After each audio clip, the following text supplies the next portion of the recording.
এখন কোনটাতে প্রবলেম হচ্ছে? কোনটাতে কি প্রবলেম ফেস করেছেন?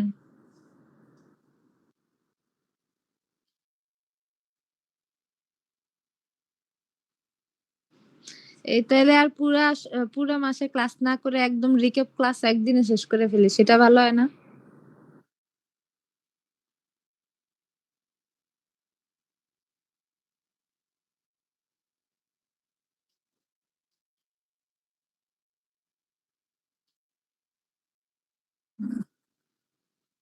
সাজেশন কোয়েশ্চেন করি নাই এখনো। আর আরো ২ টা লেকচার পড়ানো বাকি আছে। ঠিক আছে? সেই ২ টা লেকচার হচ্ছে আপনারা ঐদিন যখন পরীক্ষা দিবেন, ঐদিন হচ্ছে ওই ২ টা লেকচার পড়ায় দিব। ঠিক আছে? হ্যাঁ, ইয়ের দিন এই যে ক্লাস টেস্ট দিবেন না? বৃহস্পতিবারে? বললাম না ক্লাস টেস্ট নিবেন? নিবো। ক্লাস টেস্ট কোন ২ টা লেকচারের ৩ টা লেকচারের উপর দিছি না? 6, 7, 8? হ্যাঁ, এই 6, 7, 8 এর উপর হচ্ছে ক্লাস টেস্ট নিবো আর ঐদিনই হচ্ছে বাকি ২ টা লেকচার পড়ায় দিব। ঠিক আছে? নরমাল কোয়েশ্চেন এত বেশি কঠিন কোয়েশ্চেন কিছু না। ক্লাস টেস্ট হ্যাঁ। 7, 8 তো মনে হয় 7, 8 এ ছিলেন না? 7, 8 তো মনে হয় মনে হয় 6 টা আমি একটু পড়াই দেই। 7, 8 এ ওই জিনিসপত্রই। এখানে হচ্ছে আমি আ 6 এর ক্ষেত্রে যদি আমি বলি এই জিনিসগুলা হচ্ছে কি মেইনলি পড়লেই বুঝতে পারবেন। অত বেশি কঠিন কিছু না। আমি একটু ম্যাথের পার্টটা আসলে আমার নানা অসুস্থ বুঝছেন? বাসার মধ্যে হসপিটালে ভর্তি করবে তো। এর মধ্যে আসলে আমারও বাসার পরিবেশটা ঐরকম না। অনেক গেস্ট বাসার মধ্যে। হ্যাঁ? আমি এজন্য ক্লাসও নিবো যে আমিও আপনাদেরকে বলি নাই এজন্য। অর্ধেক আসলে এই সমস্যা হয়ে গেছে। হুম, আচ্ছা আমি হচ্ছে আমার কাছে মনে হয় আপনারা একটু যদি পড়েন, ওটা এত বেশি কিছু না। এখানে হচ্ছে মেইনলি হচ্ছে চ্যাপ্টার 6 এর আমি একটু দেখায় দেই। মেইন কি বেশি ইম্পোর্টেন্ট, হ্যাঁ?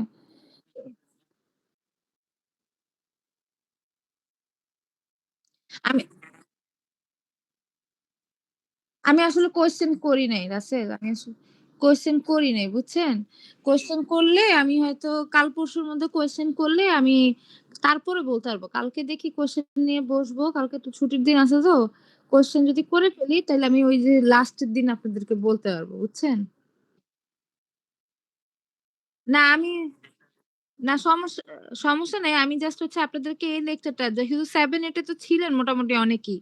হ্যাঁ, ওই লাস্ট ক্লাসটাতে তো অনেকেই ছিলেন। কিন্তু এই ক্লাসটাতে ছিলেন না তো এটার মধ্যে একটু ম্যাথমেটিক্যাল যে পার্টটা আমি ওইটাও হচ্ছে একটু পড়ায় দেই। আপনারা বাকি হচ্ছে পড়তে পারবেন। অত বেশি কঠিন কিছু না। ঠিক আছে? জাস্ট ম্যাথের পার্টটা এই পার্টটা একটু মনোযোগ দিয়ে দেখবেন। আর এই যে ইনস্ট্রাকশন সাইকেল ডায়াগ্রাম জাস্ট এই ডায়াগ্রাম এঁকে ডায়াগ্রামে কি বর্ণনা আছে প্রত্যেকটা পার্টের একটা করে বর্ণনা আছে। এগুলা পড়বেন ভালো করে। ঠিক আছে? হ্যাঁ? আর এইখানে হচ্ছে ম্যাথটা একটু দেখি। ম্যাথটা হচ্ছে আমাদের নাম্বার অফ অ্যাড্রেসেস নিয়ে কথা বলা আছে। ১ম টা আছে হচ্ছে 3 অ্যাড্রেসেস, হ্যাঁ? 3 অ্যাড্রেসে হচ্ছে ৩ টা অপারেন্ড ব্যবহার করতে পারবো। অপারেন্ড গুলা কি? অপারেন্ড হচ্ছে আমরা বলি না যে A is equal to B plus C এরকম, হ্যাঁ? এরকম। তো এখানে হচ্ছে A, B, C এগুলো হচ্ছে অপারেন্ড আর ইকুয়াল আর প্লাস এগুলো হচ্ছে অপারেটর হিসেবে ব্যবহার করা হয়। তো আমার হচ্ছে পরীক্ষায় হচ্ছে এইরকম একটা ইনস্ট্রাকশন এখানে programs to execute y is equal to a minus b divided by c plus d into e দেওয়া আছে। এইটা কিন্তু একটা হচ্ছে ইনস্ট্রাকশনস, ঠিক আছে? তো এইখানে যখন আমরা ব্যবহার করব, এই ইনস্ট্রাকশনে আমরা এট এ টাইমে ৩ টা অপারেন্ড ব্যবহার করতে পারবো। তো সাপোজ আমার ১ম এ কাজ কি? a মাইনাস b করেছে, তাই না? তারপর সেটার ভ্যালুটা কোথাও রাখতে হবে। তাহলে সেটাকে কি করেছে? সাবট্রাকশন করেছে। তাহলে ইনস্ট্রাকশনে আমরা লিখলাম sub y, a minus b তার মানে a মাইনাস b এর ভ্যালুটা আমরা কোথায় রাখতেছি? y তে রাখতেছি। এটা বুঝাচ্ছে। আচ্ছা। এখন নিচের পার্টে আসি। নিচের পার্টে আসলে দেখেন C plus D into E করা আছে। তার মানে এখন কিন্তু ৩ টা অপারেন্ডের কাজ। তাহলে D ইনটু E এইটাকে যদি আমি মাল্টিপ্লিকেশন করতে হবে এদের MPY দিয়ে বুঝাচ্ছি মাল্টিপ্লিকেশন করেছি। তাহলে D আর E এর ভ্যালুটা সে একটা T নামক ভ্যারিয়েবল যেটা টেম্পোরারি ভ্যারিয়েবল আমরা বলে থাকি। ঠিক আছে?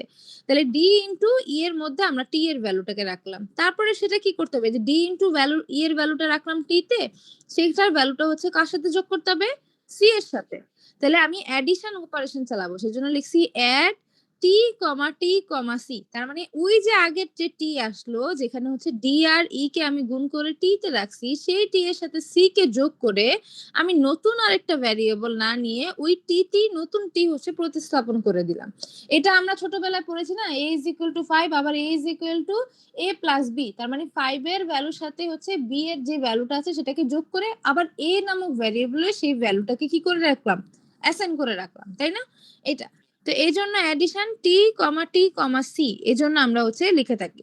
তারপরে এখন আমার কাজ কি, নিচের যে পার্টটা সেটা পুরোটার ভ্যালু হচ্ছে টি তে আছে আর উপরের a মাইনাস হচ্ছে কোথায়, ওয়াই তে আছে। তারপরে আলটিমেটলি আমার কি করতে হবে, এখন ডিভিশন অপারেশন চালাইতে হবে। ডিভিশন করে কোথায় আমরা ভ্যালুটাকে স্টোর করব, ওয়াই তে স্টোর করব। এই জন্য আমরা লিখতেছি হচ্ছে কি ওয়াই ডিভাইডেড বাই টি, তার মানে ওয়াই এর সাথে হচ্ছে ওই যে সাবট্রাক্ট করে a মাইনাস b কে রেখেছি কোথায়, ওয়াই তে, ওয়াই কমা টি, টি তে হচ্ছে নিচের পার্টের ভ্যালুটা, সেজন্য লিখলাম ওয়াই কমা টি এবং পরবর্তীতে সেই ভ্যালুটা কোথায় স্টোর হচ্ছে, ওয়াই তে স্টোর হচ্ছে। বুঝা গেছে? এটা হচ্ছে ইনস্ট্রাকশন আর এখানে হচ্ছে কি কমেন্ট। তো এটা হচ্ছে কি আমাদের ট্রি অ্যাড্রেস। এখন আসি, না না চার্জ আছে, এখনো লাল দাগ আসে নাই, লাগলে পরে নিব না, সমস্যা নেই। 36% আছে, দেখি কতক্ষণ চলে। আচ্ছা এখানে দেখি, এখানে হচ্ছে আমাদের টু অ্যাড্রেস বলা আছে। এখন টু অ্যাড্রেস নিয়ে যখন আমরা কথা বলি তখন হচ্ছে কি আমাদের a is equal to a plus b বলা আছে, ঠিক আছে? a is equal to a plus b মানে হচ্ছে কি আমি দুইটা অপারেন্ড ব্যবহার করতে পারবো। এখন এতক্ষণ যেমন হচ্ছে a b c তিনটা অপারেন্ড ব্যবহার করছি, এখন হচ্ছে কি আমার দুইটা অপারেন্ড ব্যবহার করতে পারবো। সেম ইনস্ট্রাকশনস দেওয়া আছে, এখন দুইটা করে অ্যাড্রেস ব্যবহার করব। তো এই ক্ষেত্রে আমরা কোনো একটা ভ্যালুকে ফার্স্টে হচ্ছে মুভ করে নিব, মুভ করে আমরা ধরেন হচ্ছে a মাইনাস b আমি ডাইরেক্ট হচ্ছে ভ্যালু হচ্ছে বসাতে পারবো না এইভাবে। সেই ক্ষেত্রে আমাদের কি করতে হবে, আমি ফার্স্টে মুভ করে এর ভ্যালুটা y তে নিয়ে নিছি। দেখেন y is equal to a লিখছি, মানে y তে যে এখন ভ্যালুটা সেটা কত, এর ভ্যালুটা, তাই না? তারপর হচ্ছে সাবট্রাক্ট করব, সাবট্রাক্ট করব কার সাথে, a মাইনাস b। তাহলে a মাইনাস b যখন করলাম এখন তো ভ্যালু হচ্ছে কোথায় কোথায় আছে, y তে আছে এর ভ্যালুটা, সেজন্য হচ্ছে y কমা b আমরা লিখবো হচ্ছে y মাইনাস b, যেটার ভ্যালুটা কোথায় স্টোর হচ্ছে, আবারও y তে স্টোর হচ্ছে। তো সেম ভাবে যদি d ইনটু e করতে যাই, তার মানে আগে ফার্স্টে কাকে কি মুভ করতে হবে, d কে মুভ করতে হবে, তাই না? তাই না? তাহলে হচ্ছে মুভ আমি কি লিখবো, টি কমা ডি, তাহলে হচ্ছে ডি এর ভ্যালুটা টেম্পোরারি ভ্যারিয়েবলে চলে গেল। তারপরে ওই টি এর ভ্যালুটা কার সাথে মাল্টিপ্লাই করব, ই এর সাথে। সেজন্য আমরা লিখতেছি টি ইনটু ই, তারপর সেই ভ্যালুটা কোথায় স্টোর হচ্ছে, টি তে স্টোর হচ্ছে। তারপরে সেই টি এর ভ্যালুটা কার সাথে যোগ করতে হবে, সি এর সাথে। তার মানে অ্যাডিশন টি কমা সি, তার মানে হচ্ছে ওই টি এর ভ্যালুটা সি এর সাথে যোগ হয়ে টি তে হচ্ছে আমার স্টোর হচ্ছে। ঠিক আছে? লাস্টলি আবার কি করতে হবে, ডিভিশন। উপরের যে পার্টের ভ্যালুটা সেটা কোথায় আছে, ওয়াই তে আছে, আর নিচের পার্টটা হচ্ছে টি তে। তাহলে ওয়াই কমা টি মানে হচ্ছে কি division Y is equal to Y divide by T. বুঝা গেছে? ম্যাম ক্লিয়ার না, আরেকবার একটু ক্লিয়ার আচ্ছা করেন। আচ্ছা, হ্যাঁ হ্যাঁ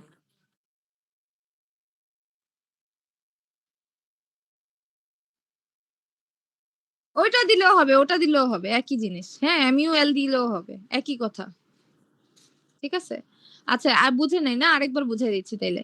আমরা হচ্ছে এখানে দুই ধরনের দুইটা অ্যাড্রেস ব্যবহার করতে পারবো। দুইটা অ্যাড্রেস মিনস হচ্ছে অপারেন্ড ব্যবহার করতে পারবো। হ্যাঁ, এতক্ষণ যেমন এ বি সি ব্যবহার করেছি, এখন হচ্ছে এ আর বি ব্যবহার করতে পারবো। এই জন্য আমাদের এ মাইনাস বি করে ডাইরেক্ট তো আমি হচ্ছে এ তে ভ্যালু রাখতে পারবো না, কারণ আমার আলটিমেটলি এই ভ্যালুটা কোথায় স্টোর হচ্ছে, ওয়াই তে স্টোর হচ্ছে। সেই জন্য আমরা ফার্স্টে এর ভ্যালুটা মুভ করে কোথায় নিচ্ছি, ওয়াই তে নিচ্ছি। তারপরে এই যে y এর ভ্যালুটা আমার কোথায় চলে গেছে, এর ভ্যালু সরি এর ভ্যালুটা কোথায় চলে গেছে, y তে চলে গেছে, তাই না? তারপরে আমাদের কি করতে হবে, সাবট্রাকশন চালাইতে হবে। সাবট্রাকশন মানে হচ্ছে ওই যে a মাইনাস b আছে, সেজন্য আমি লিখলাম সাব y কমা b। y কমা b বলতে y এর থেকে b কে বিয়োগ করে ভ্যালুটা এখন কোথায় আমরা স্টোর করে রাখবো, y তে স্টোর করে রাখবো। বুঝা গেছে? হ্যাঁ ম্যাম। আচ্ছা, পরবর্তীতে হচ্ছে নিচেরটাতে আসি। নিচেরটা হচ্ছে ডি ইনটু ই, তার মানে আগে ফার্স্টে কাকে মুভ করে নিতে হবে, ডি কে। ডি কে আমরা কোথায় মুভ করে নিচ্ছি, টি তে মুভ করে নিচ্ছি, তাই না?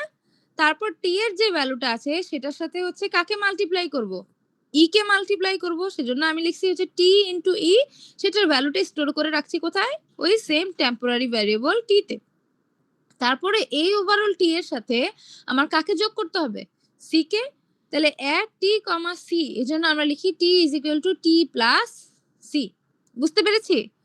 তারপরে আমাদের কাজ কি, নিচের যে পুরো পার্টটা সেটার ভ্যালুটা হচ্ছে টি, আর উপরের যে পুরো পার্টটার ভ্যালু আমরা সাবট্রাকশনে পেয়েছি সেই ভ্যালুটা কোথায় আছে, ওয়াই তে। সেজন্য আমরা লিখলি ওয়াই কমা টি, তার মানে ওয়াই থেকে যদি আমি টি কে ভাগ করি তাইলেই আমি হচ্ছে ভ্যালুটা কোথায় স্টোর করে রাখতে পারবো, ওয়াই তে রাখতে পারবো। বুঝতে পেরেছি? জি ম্যাম, হ্যাঁ ক্লিয়ার। আম্মু।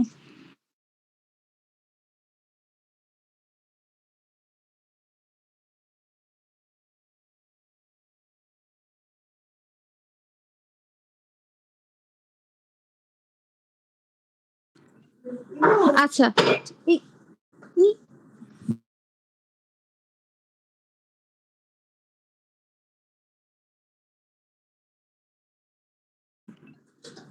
আচ্ছা, ওয়ান অ্যাড্রেসের মধ্যে আমরা হচ্ছে কি, ওয়ান অ্যাড্রেসে মানে আমি একটাই হচ্ছে এখন অপারেন্ড ব্যবহার করতে পারবো, ঠিক আছে। এখন আমরা যখন হচ্ছে ওয়ান অ্যাড্রেস ব্যবহার করি সেই ক্ষেত্রে আমরা একটা স্পেশাল রেজিস্টার ব্যবহার করি, সেটা হচ্ছে অ্যাকুমুলেটর। আমরা যখন ভন নিউম্যান পড়েছিলাম তখন মনে আছে কিছু রেজিস্টার পড়েছিলাম, সেই ক্ষেত্রে হচ্ছে অ্যাকুমুলেটর একটা টেম্পোরারি ভ্যারিয়েবল রাখার জন্য আমরা হচ্ছে ভ্যালু রাখার জন্য ব্যবহার করে থাকি। তো এই অ্যাকুমুলেটরের কাজটা হচ্ছে, আমরা ধরেন প্রথমে হচ্ছে y is equal to a minus b is equal to c plus d into e, এরকম, তাই না? তো আমরা হচ্ছে অ্যাকুমুলেটরের যেহেতু ভ্যালুটা নিয়ে কাজ করতেছে লোড করার জন্য, এটা এমন ভাবে সিকোয়েন্সে রাখতেছে যাতে হচ্ছে আলটিমেটলি আমরা সেই ভ্যালুটাকে ওয়াই তে স্টোর করতে পারি। এটা আপনার মতো আপনি কিভাবে করতে চাচ্ছেন।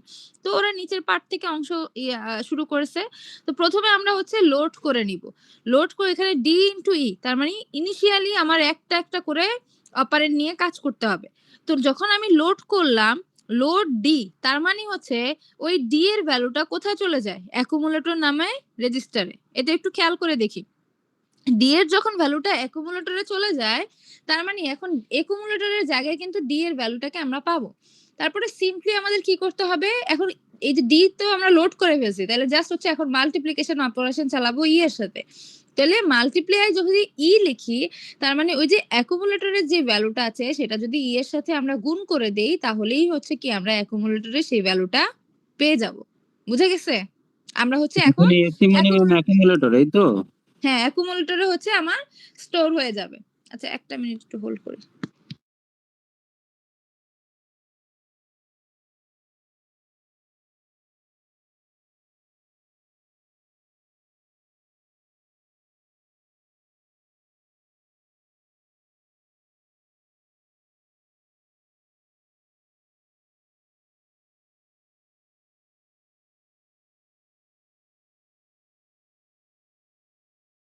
আমরা যে ভ্যালুটাকে লোড করেছি সেই ভ্যালুটা অ্যাকুমুলেটরে চলে যাবে, এবং অ্যাকুমুলেটরের সাথে আমরা যদি বলি মাল্টিপ্লাই ই, তাহলে অ্যাকুমুলেটরের যে ভ্যালুটা আছে, অ্যাকুমুলেটরে এখন কত ছিল, ডি, ডি এর সাথে ই কে মাল্টিপ্লাই করে আবারও অ্যাকুমুলেটরে সেভ করে রাখছে। বুঝতে পেরেছি?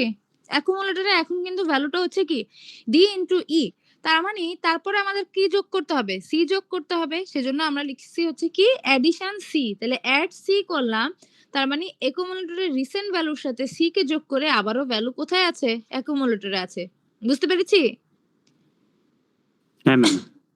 আচ্ছা, এখন হচ্ছে উপরের পার্টটা করতে হবে, তাই না? আমার নিচের পার্ট কিন্তু সে, কিন্তু উপরের পার্ট হচ্ছে কি আবারও a মাইনাস বি, তার মানে কি এখন কিন্তু আবার লোড করতে হবে। তাইলে অ্যাকুমুলেটরটা কি এখন ফ্রি করে ফেলতে হবে না? সেজন্য ফ্রি করে যাওয়া ফেলার জন্য আমরা হচ্ছে স্টোর হচ্ছে ওয়াই লিখছি, তার মানে অ্যাকুমুলেটরের ভ্যালুটা এখন ডিরেক্ট হচ্ছে ওয়াই তে স্টোর হয়ে গেল। ওয়াই তে যখন স্টোর হয়ে গেছে তার মানে কি অ্যাকুমুলেটর কি হয়ে গেছে, আবার ফ্রি হয়ে গেল। বুঝতে পেরেছি? হ্যালো। জি জি ম্যাম। আচ্ছা, পরবর্তীতে এখন হচ্ছে a মাইনাস বি, তাহলে সেম ভাবে আমরা ফার্স্টে কি লোড করব, a কে লোড করব, তাহলে অ্যাকুমুলেটরে চলে আসলো a, তারপর হচ্ছে সাবট্রাক্ট করব a মাইনাস বি, তাহলে হচ্ছে যদি সাবট্রাক্ট b লিখি তাহলে আমরা ac is equal two ac minus b লিখতে পারি। বুঝা যাচ্ছে? তাহলে আমরা a মাইনাস b এর কিন্তু ভ্যালু পেয়ে যাচ্ছে। তাহলে উপরের পার্টের ভ্যালুটা হচ্ছে আমরা কোথায়, অ্যাকুমুলেটরে পেয়ে গেছি, আর নিচের পার্টটা হচ্ছে কি আমার কোথায় স্টোর হয়ে আছে, ওয়াই তে স্টোর হয়ে আছে। এখন আমি যদি বলি ডিভাইড ওয়াই, তার মানে অ্যাকুমুলেটরের যে ভ্যালুটা আছে সেটা ভাগ হচ্ছে কত হবে, y হবে। y মানে কি? ওই যে নিচের c + d * e এর যে ভ্যালুটা আমরা এতক্ষণ রেখেছিলাম স্টোর করে y তে, সেই ভ্যালু থেকে হচ্ছে কি ভাগ হয়ে যাবে। তারপর সেই ভ্যালুটা কোথায় স্টোর হয়ে আছে? একুমুলেটরে। তো আমরা জাস্ট যদি সিম্পলি স্টোর y লিখি, তার মানে একুমুলেটরের যে ভ্যালুটা আছে সেটা হচ্ছে কোথায় স্টোর হয়ে যাবে? y তে স্টোর হয়ে যাবে। বুঝা গেছে? জি ম্যাম। বুঝতে পেরেছি? আচ্ছা। তো এখানে হচ্ছে এই যে ৩ টে, এখান থেকে একটা ম্যাথ আসবে। ঠিক আছে? ৩ টে অ্যাড্রেসিং এর থেকে যেকোনো একটা দিতে পারি বা যেকোনো ২ টাও দিতে পারি। এরকম করে একটা ইনস্ট্রাকশনস দেওয়া থাকবে। ইনস্ট্রাকশনে ওই প্লাস মাইনাস গুলা চেঞ্জেস থাকবে। এখানে ইনস্ট্রাকশনস একটা দিব। আপনাদের হচ্ছে এই ইনস্ট্রাকশন এভাবে লিখতে হবে এবং ইনস্ট্রাকশনের সাথে, সাথে কমেন্টস গুলাও এভাবে লিখে দিতে হবে। যে কোন ইনস্ট্রাকশন দিয়ে কি বুঝাচ্ছেন। বুঝতে পেরেছি? জি ম্যাম, কিন্তু আচ্ছা। কোশ্চেনের ধরনটা কেমন আসতে পারে? আপনাকে হচ্ছে কোয়েশ্চেনের ধরনে বলবে হচ্ছে যে একটা প্রোগ্রাম টু ইনস্ট্রাকশনস বা এক্সিকিউট, আপনাকে একটা ইনস্ট্রাকশন সেটা দিয়ে দিবে, বুঝছেন? y = a - b ডিভাইডেড তো বাই আচ্ছা, ধরেন c তার + মানে d সেটা * কত কত কয়টা অ্যাড্রেসে করতে হবে সেটা মানে হ্যাঁ, আমাদের বের করতে তারপর হবে, তাই তো? আপনাকে এই ইনস্ট্রাকশনস দিয়ে বলবে যে এখানে 2 অ্যাড্রেস এপ্লাই করেন বা এখানে 1 অ্যাড্রেস এপ্লাই করেন। বুঝতে পেরেছেন? জি, জি, এবার ঠিক আচ্ছা, আছে। আচ্ছা। আর উপরের এই পার্ট গুলা থেকে যদি একটু বেশি পড়া লাগে তাহলে হচ্ছে এই যে ইনস্ট্রাকশন সাইকেল কি, ইনস্ট্রাকশন সাইকেল স্টেট ডায়াগ্রাম কি, এগুলার বর্ণনা পড়বেন। এখানে প্রত্যেকটার হচ্ছে আমাদের হচ্ছে ডায়াগ্রাম দিয়ে ডায়াগ্রামের একটা বর্ণনা দিছে। কোনটা কি কাজ করে এই টাইপের। ঠিক আছে? তারপরে এই ৩ টে অ্যাড্রেসিং দেখেছি। আমরা এই অ্যাড্রেসিং গুলা দেখব। তারপর হচ্ছে ইনস্ট্রাকশ হ্যাঁ। না, না, না, না। এখানে একটাই ডায়াগ্রাম। জাস্ট হচ্ছে গোল করে, করে দেখাইছে আরকি কোন পয়েন্টটা নিয়ে ডিসকাস। না, না, না। আপনি পুরো একটা সাইকেল এই পুরাটা আঁকবেন। এঁকে একদম ১ম পেজে দেখবেন যে এই যে এটা আঁকবেন। এটা আঁকার পরে জাস্ট হচ্ছে আপনি নিচের এক্সপ্লেইন করে দিবেন প্রত্যেকটা স্টেপ। ঠিক আছে? আচ্ছা, তারপরে এই যে আইএসএ কি, ইনস্ট্রাকশন সেট আর্কিটেকচার কি, ইনস্ট্রাকশন এগুলো মাঝখানের এগুলা বাদ দিয়েছিলাম। ঠিক আছে? এগুলো দরকার নেই। তারপর কেন আইএসএ ইম্পোর্টেন্ট কেন? তারপর হচ্ছে আমরা হচ্ছে সিস্ক পড়েছি। এই যে সিস্ক কি, রিস্ক কি? এই যে সিস্ক এবং রিস্কের মধ্যে পার্থক্য কি? কিভাবে কাজ করে? ঠিক আছে? ওদের একটা পার্থক্য দেওয়া আছে। এই জিনিসগুলা এই চ্যাপ্টারে বেশি ইম্পোর্টেন্ট। রিস্ক, সিস্ক, তারপর হচ্ছে ইনস্ট্রাকশন সেট আর্কিটেকচার, আইএসএ কেন ইম্পোর্টেন্ট? এই জিনিসগুলা দেখবেন। বুঝা গেছে?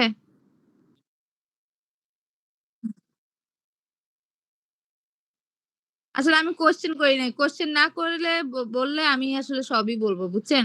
আর এই যে আমার চ্যাপ্টার 7 এটা হচ্ছে মোস্ট ইম্পোর্টেন্ট। এখান থেকে মোটামুটি আমি গত বছরগুলোতেও ২ টা সেট করে কোয়েশ্চেন করছি। এখানে সবগুলোই ইম্পোর্টেন্ট। এখানে সব ইম্পোর্টেন্ট। এখানের আপনারা হচ্ছে ধরেন মেইন হচ্ছে ৩ টা অ্যাড্রেসিং মোড। ঠিক আছে? একটা হচ্ছে ইমিডিয়েট, একটা হচ্ছে ডিরেক্ট, আরেকটা হচ্ছে ইনডাইরেক্ট অ্যাড্রেসিং। এগুলার ডায়াগ্রাম সহ অবশ্যই পড়বেন। যখনই পড়বেন, যেটাই পরীক্ষা আসুক না কেন, ডায়াগ্রাম অবশ্যই মাস্ট দিতে হবে এগুলার। বুঝা গেছে? আচ্ছা। তারপর হচ্ছে এখানে যে বিভিন্ন ধরনের এই চ্যাপ্টারটা আসলে পুরোটাই ইম্পোর্টেন্ট। এই লেকচার পড়লে মোটামুটি ২ টা সেট আপনার কমন পড়ার চান্সেস থাকবে। ঠিক আছে? এরকম হচ্ছে রেজিস্টার অ্যাড্রেসিং, ধরেন এফেক্টিভ অ্যাড্রেসিং দেওয়া আছে। প্রত্যেকটা অ্যাড্রেসিং মোডের দেখবেন একেকটা করে এফেক্টিভ অ্যাড্রেস দেওয়া আছে। তার একটা ডায়াগ্রাম দেওয়া আছে, তার একটা ছোট্ট বর্ণনা দেওয়া আছে। আর কিছু, কিছু জায়গায় হচ্ছে তাদের এফেক্টিভ অ্যাড্রেস। তো আপনাকে বলতে পারে হচ্ছে ধরেন আমরা ডিসপ্লেসমেন্ট অ্যাড্রেসিং এর এফেক্টিভ অ্যাড্রেস কি? তাহলে এফেক্টিভ অ্যাড্রেস হচ্ছে ইএ, যেটা আমরা লিখি হচ্ছে a+8 দিয়ে। তাহলে এ দিয়ে কি বুঝায়? ৮ দিয়ে কি বুঝায়? এবং হচ্ছে এটা ডায়াগ্রাম। এই চ্যাপ্টার পুরাটাই পড়বেন। এটাতে কোনো মাফ নেই। বুঝা গেছে? এটা মোস্ট ইম্পোর্টেন্ট। আর লেকচার 8 এ কিন্তু আমরা গত ক্লাসে পড়েছিলাম।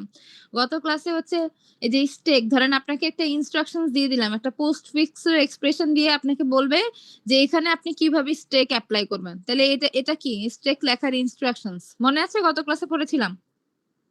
হ্যাঁ? তাহলে স্টেক এর জন্য আপনাকে এই উপরে একটা ইনস্ট্রাকশনস দিব, আপনি হচ্ছে এক্সপ্রেশন দিব, আপনাকে হচ্ছে নিচের এই ইনস্ট্রাকশনস গুলা লিখতে হবে। তারপর হচ্ছে স্টেকে আমরা কিন্তু এখানে একটা কোয়েশ্চেন আপনাদেরকে বলছিলাম যে আমরা যখন ২ বা ততোধিক নাম্বার যোগ করি বা বিয়োগ করি সেক্ষেত্রে স্টেক গুলা কিভাবে পারফর্ম করে এটা ইলাস্ট্রেশন এর মাধ্যমে দেখান। তাইলে কিন্তু এরকম স্টেক পয়েন্টার দিয়ে কিভাবে পুশ করতেছি, কিভাবে পপ করতেছি, কিভাবে অ্যাডিশন করতেছি, তারপর পপ করলাম কিভাবে এই জিনিসগুলা কিন্তু একে, একে দেখাইতে হবে ডায়াগ্রামের মাধ্যমে। ছোট, ছোট করে বক্স করে, করে দেখাই দিবেন। বুঝছেন? তারপর এগুলার তো প্রস কনস আছেই। অ্যাকুমুলেটরের জন্য সেম ভাবে অ্যাকুমুলেটরেও কিন্তু ওই যে যোগ গুণ করলাম যেগুলা সেই জিনিসগুলা কিন্তু বুঝানো যায়। আ এইগুলা নিচের গুলা এত বেশি দরকার নেই। যে নিচের এই পড়াগুলা বেশি ইম্পোর্টেন্ট কিছু না। হ্যাঁ, আপনারা পড়লে হচ্ছে এখানের এই রেজিস্টার এতটুকু পর্যন্ত স্লাইড ১৫ পর্যন্ত পড়লেই পারবেন। স্লাইড ১৫ পর্যন্ত পড়বেন। ঠিক আছে? এখানে জেনারেল পারপোজ রেজিস্টার কি কাজ করে, যে রেজিস্টার মেমোরি কিভাবে কাজ করে, রেজিস্টার মেমোরি, তারপর রেজিস্টার। এই স্লাইডটার ১৫ পর্যন্ত পড়লেই হবে। ঠিক আছে? এতটুকু পড়লেই হবে। আর বাকিটা স্কিপ করলেও পারেন, এগুলা নরমাল পড়ালেখা। আর নেক্সট দিন আমি হচ্ছে আরো একটাতে ম্যাথ আছে ছোট্ট একটা, হ্যাঁ? ওরকম ম্যাথ আছে। প্লাস আরেকটা পার্ট আছে সেটা হচ্ছে আমি দেখাই দিবনে। ওই ক্লাসে ওটা পড়লেই হবে, হ্যাঁ? বৃহস্পতিবারে।